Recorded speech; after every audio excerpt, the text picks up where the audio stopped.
Okay, so in this we're gonna kind of just experiment with an upper extension like the ninth or whatnot over minor chords and major chords, minor to minor and minor to major, sometimes with the flat seventh, sometimes with the raised seventh, and just see what the effect is. So hopefully at this point you're starting to see what to experiment with, and I suggest you go back and watch the previous episodes if you get lost here somewhere. So let's just go ahead and start. Let's create a 9 chord, C minor, flat 7, 9. Okay. Now the raised seventh is a little bit more disturbing with a 9. You usually find that in stuff like harmonic minor, and the flat 9, especially with the raised seventh, would be extremely even with the flat 7, that's extremely rare. But I never say never. You might use that chord one day.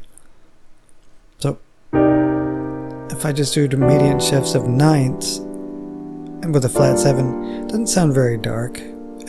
C, E, G, third apart. However, that's subjective. If I do, well, let's create a sequence that, let me see. If I do something like this, flat 7, flat 6, 5, 1, E minor, same sequence, flat 7, flat 6, and that sounds very dark. So the instance where I said flat 7s are always dark is not true. Okay, actually tames it is not always true.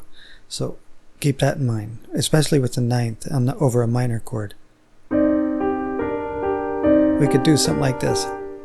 That's still the ninth there. If I play it like that, that's still the ninth. We could do some kind of arpeggiation like this. Do the same thing on E minor.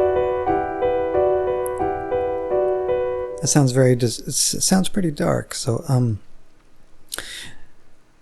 let's take that same concept and use the raised seventh. You'd usually find that in harmonic minor. Now this will be very disturbing sounding. So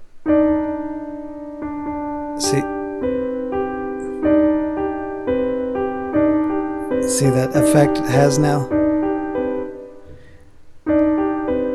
Very dissonant.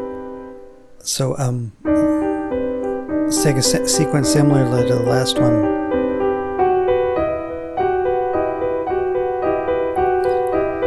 So if you ever want to create a disturbing sequence and use the harmonic minor scale as your backing, do something like that.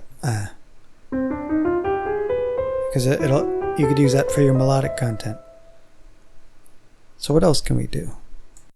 We can alternate between minor chords of the 9 and major chords of the flat 7 or something.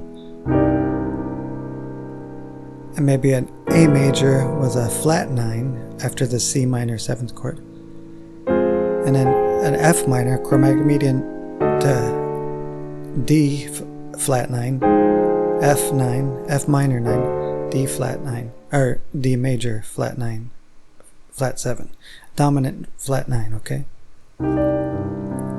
Create a sequence over this. And